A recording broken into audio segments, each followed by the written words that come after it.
Hey everyone, Ryan here, the whole card. Welcome to the table, and welcome to a very special unboxing video we got here for you. We have Cape May from Thunderworks Games. The reason I decided to do an unboxing, which is not something that we normally do here at the whole card, is particularly striking to me. Earlier this year, an advertisement for pre-ordering this game came across, I think, my Facebook page, and I immediately said yes, because first off, Thunderworks Games, they've never done me wrong. If you're not familiar with them, they've done Role Player, Lockup, Cartographers. Role Player Adventure is coming out shortly. If you back that on Kickstarter, I did.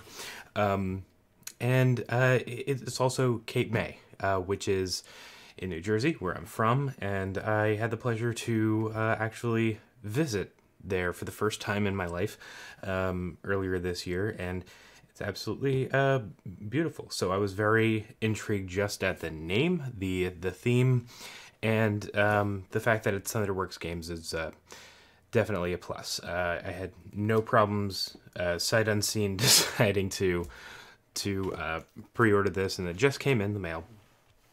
So we're going to do a little bit of an unboxing and see what's in it. So first off, you can see pre-orders, people who pre-ordered this game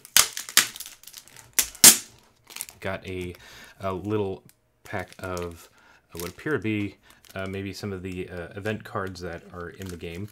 I don't know too much about the game. I know that you're building shops and cottages in Cape May along different portions, different streets, from gravel down to the beach.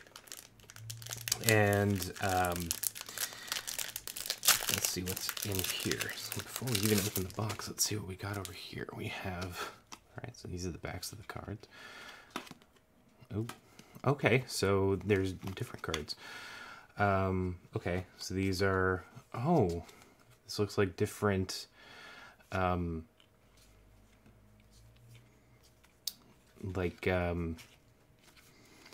game-changing personal abilities that people will have throughout the game. Let's see if we can zoom in on a couple of them here. So we have an architect, astrologer, business tycoon, entertainer, entrepreneur, etc. So like these are all going to have an effect for whatever player. I wonder what the rules are going to say about that. And 58-foot elephant tower erected. I think that was actually a thing. It may have been actually a thing. All players may take an additional action this round. Interesting. So this is an example of what I've determined are going to be event cards that are going to show up in the game. Let's get into the game itself. Let's open this shrink.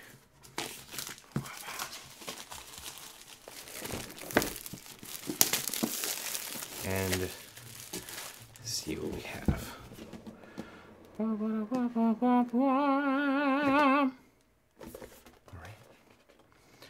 Holy miniatures, Batman. Okay, we have a bag full of, these look like they're the shops. I did a little bit of research. Ooh, they are nice. They are nice feeling. These are the shops that come with the game. Very heavy plastic. I think. Yeah. They come in the 4 colors: red, blue, yellow, and green. Those are the 4 player colors, so you get a set for each of the players, and they look pretty dang good. We'll get a nice little close up of that. Very cool. Very nice. And similarly, we have a bag of the Victorian houses. You'll be building. Maybe those aren't the shops. Maybe those are the cottages, because the cottages get to be upgraded into these Victorian houses. They look very, very nice. Very nice mold. I love the detail in the chimneys and the windows. Those are very cool.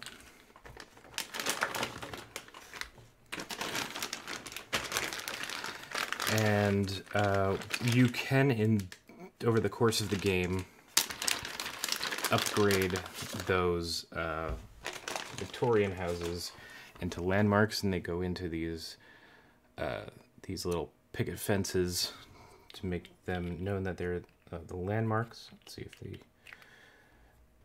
fit very well, very nicely into the bases. They don't click in, but that's okay. So, like, oops. If you needed for whatever reason to move the building, you're going to have to move the base, but that's absolutely fine. It's super neat that these were molded and printed like that. That's very cool.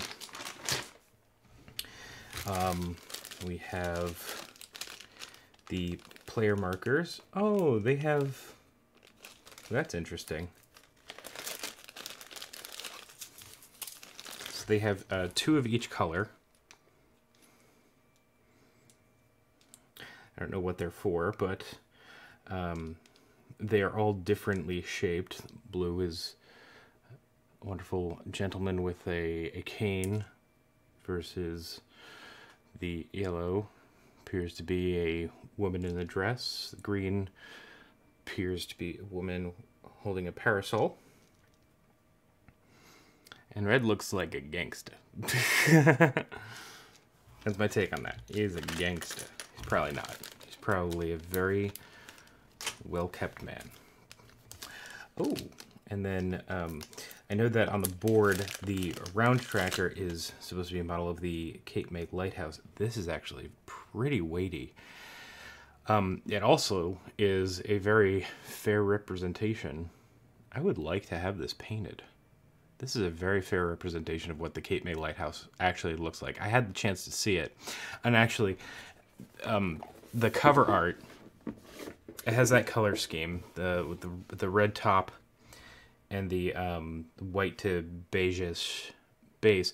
My only thing is, it's not really a thing. It's not even really a qualm or anything, but looking out from the top of the Cape May Lighthouse, you probably wouldn't see Victorian houses in that direction towards the sea. If I'm assuming that, like, this is north, there's a World War II bunker on that beach. But I mean, like, good art choice in lieu of the World War II bunker, because this game has absolutely nothing to do with the war. But that is the round tracker, and very nicely detailed. There's, yeah, all the way down, it's like kind of grain-ish. I don't know if the camera's gonna, yeah, the camera does pick that up nicely. It's a little bit rough around the edges, and I really, really like that. That's really cool. And it is weighty. So that's cool. All right, so let's get into some of these cards here. So we have this pack, which, let's see if I can open this. Let's see if I can open this. All right, so these have different colored backs. Oh, these, what I heard from these are based on where you have buildings. So there are, there's a sand area, a dirt area, a grass area, and a gravel area. And these are kind of bonuses that you get for building in those specific areas, which are cool. I think that building in the sand is more expensive, but they're worth more points towards the end of the game. So that's cool. These are very nice quality. You can hear. Nice little riffle with those. We have these cards with the lighthouse on the back. That is actually a very good representation of the Cape May Lighthouse. Like I said, I bought this game sight unseen. I didn't have any information going in except, hey, it takes place in Cape May, New Jersey. I was like, cool, give me that. Shut up and take my money. So quick little fan here. Whew. Very nice. Very nice, very high quality cards. They have that finish on the back of them. This looks like it's 2 different decks. So these are like player aids, it looks like. Or objectives? Or, oh, this might be actually for the solo mode. These might actually be for the solo mode. The different variants that come with that. I didn't look at all into what the solo mode entails, but these look like that. They have the printout of the board on them. Oops. Actually, I think I was right with that being up. The printout of the board on them, and it looks like the seasons are printed on them. So I'll take a look at what the solo play rules are for this. And then we have these cards. Let's see what we got here. Is this all the same back? Looks like it. So these are looking like the activity cards. There's ways to upgrade or build. Upgrade or build, upgrade or build. Build and or upgrade. Very interesting. But these are really, really good quality cards. I mean, like, I'm not a magician, but you can fan them out very easily. They have that wonderful sound. Lovely cloud finish. They deal very well. Cool. And then finally, this big deck right here. Let's see, where's the thing? There it is. Come on. Here we go.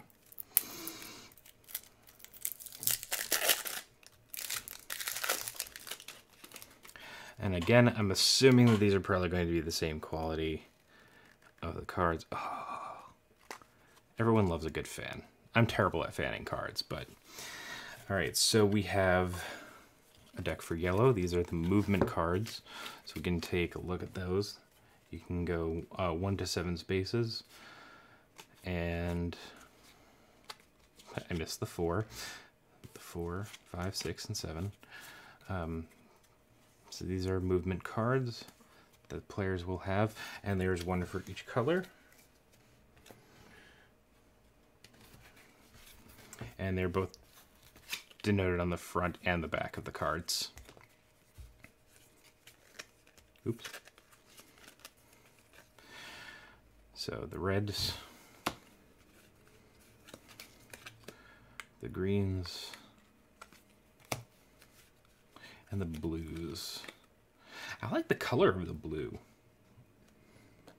I might have to go against the grain when I play this and actually play blue instead of green.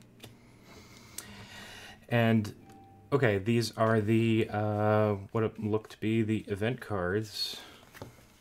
Oops. The event cards for the games. The events, as far as I know, come out every single round, and they can range from a fire, swarm of mosquitoes, beach erosion, giving players money, etc., etc. There look to be plenty of them. Let's see how many there are. There are 26. Yeah, there are 26 of these event cards, plus this promo card that I'll slip in here. This promo card, so 27, and I think there are 12 rounds in the game, so there are going to be a lot of repeats, but you don't know when they're going to come out. So that's really cool, and again, won't stress this enough. The quality of the components. Really, really good cards. Solid cards. I will never say no to a Thunderworks game. Give me the option. You say, oh, it's made by Thunderworks. I was like, yes, give me. But I haven't even told you what the game was. That's okay. Give me. And these look like they're objective cards. So every player gets objectives that are going to be worth points at the end of the game. For example, this one says 8 points if you have the most Victorians and or landmarks in the gravel and grass zones combined. And an additional 2 points if you also have the most cottages in gravel and grass zones. So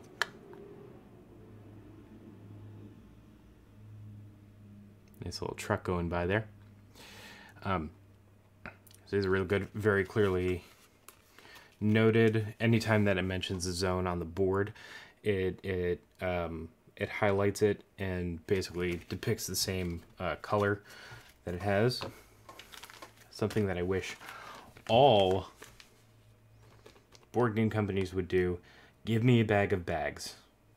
If there are a lot of tokens in your game, give me a bag of bags to put them in. And speaking of bags, is this wonderful cloth bag. Put in here. And then we're at the rule book. Whoops. Promo stuff from Thunderworks. Let's see what they got from the 2021 catalog. Cartographers. Amazing. Role player. We love it. Role player expansions. We love it. Role player adventures. Can't wait. Cartographers. I love it. Cartographers Heroes. Coming with the role player expansion Kickstarter. Lockup. Love it. And Cape May. Theme parks. Ooh, that's interesting. That one I don't know about. But yes, I either know or have played all of these. So this can go away really quickly.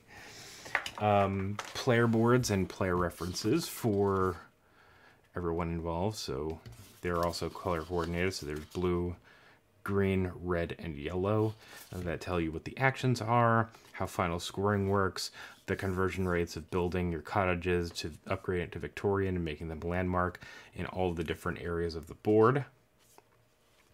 And I guess this is how many actions that you have per turn, and a spot for you to discard your movement. So that's really, really good. This is definitely a key for me for getting newer gamers involved, is a reference card. Something that explains the actions, what actions that you can do on a turn, and having like a one place to look to get all the information that you need in order to play the game is absolutely necessary for Euro games, for light, medium things, for things that for games that require a little bit more thought, and for games that you want to get people into the hobby. Like, I can see this being a gateway game for people who are from New Jersey. Oh, like, hey, it's not Monopoly, but it's another game that's set in New Jersey, and it's way better. I hope. I think that I'm going to love it. And then we have the ever important board. Let's see what we got here. Let's see how big this sucker is. Make some room. Spread the cards out.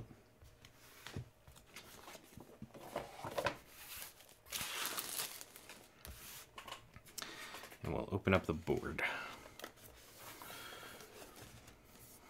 That's 1, 2, okay, 3-fold double-sided board. You can see that this is going to be the side to use for a 1 to 2 player game. And we'll flip this around for the, for the 3 or 4 player game. Big footprint, not gonna lie, big footprint here. I'm spilling all the other components out. That's fine.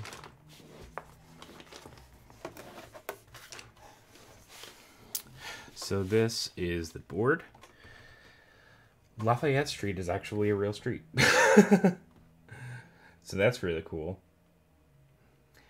The street names, I don't know if those are actual, for the most part, street names. I know that there's New York. I know that there's Indiana or Illinois streets. Lafayette definitely is like the main strip in Cape May. So that's really, really cool. They like took, if they're not naming the streets actually what they are or were, they're at least keeping with the theme. So there's a spot on the board for the decks of cards, for the Stars and Waves cards, for used ones, because this is like crumpled up newspaper. I really like that. That's really cool. End of game scoring section in the top. Round tracker looks like here. And then the steps. So again, another like reference for new players. It says round steps, reveal an event card, take actions, advance the lighthouse, receive income. If you pass, I guess, this space. And then birds. Which I heard was a thing. Yeah, there's some spaces on the board with birds. Hello. There are spaces on the board with birds. There is the lighthouse, which actually, the actual lighthouse is a little bit removed from the main town of Cape May in real life, but I definitely appreciate that it is there because it is absolutely a landmark of the town. So let's see what else we got here. We have the rule book. Let's see what we have in the rule book. Okay, let's see how many pages we got. 18 pages. Full color. Solo play rules start on page 15. So that's cool. Good old component list.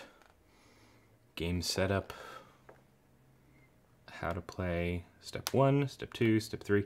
Again, it looks like it's a bit redundant, but redundancy in board games is good that I found. Like, this says it says the round steps. This exact image is printed right here on the board, so you won't have to reference the rules too much. I like that. Some notes and exceptions of things, examples, visual examples on how things work, what the icons mean when they come up. Beautiful, wonderful, nice feel to it. Great. And then we have the tokens. Oops, which I already popped out one of them. So we have 5 punch boards.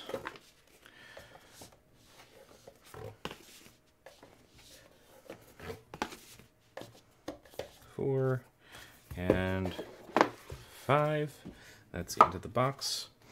So we have these bird tokens. Oh my god, that artwork. Boop. That artwork is good. I like it. I believe that this set of binoculars is the first player marker. You have markers for player income, the cottages, the shops that you can upgrade, the money, which I'm assuming, yes, there are denominations written on them in 1, 5s, and 10s. You have point markers, although I don't see any actual way to keep track of points, which is weird. There's no score marker on the outside of the board, and there's no score sheet. And I know that there are endgame points, so maybe that was a little bit of an oversight as far as the components. Maybe I'm just missing something. But yeah, but that's it. That's Cape May. So I'm gonna throw these back in here. Again, love the bag. The bag of bags. The bag of bags is going to help a lot with the punching out these tokens. And yeah, that is it. I hope you enjoy watching this. I cannot wait to get this to the table. It should be coming to the stream eventually. It's available online on either Tabletop Simulator, Tabletopia, or something else soon. I'm definitely going to convince people to play this with me before I bring it to my girlfriend and her mom, who lives in the vicinity of Cape May, who I think would actually like this game as well. So that's going to do it for me. Until next time, hey. Make sure you're following us on Facebook, Twitch, and Instagram. Again, we stream live on Monday nights at 8:30 p.m. Eastern Time, and Dungeons & Dragons or another RPG on Thursdays at 7:30. And I'm Ryan, and that's Rocky. Thank you for watching. Now go play.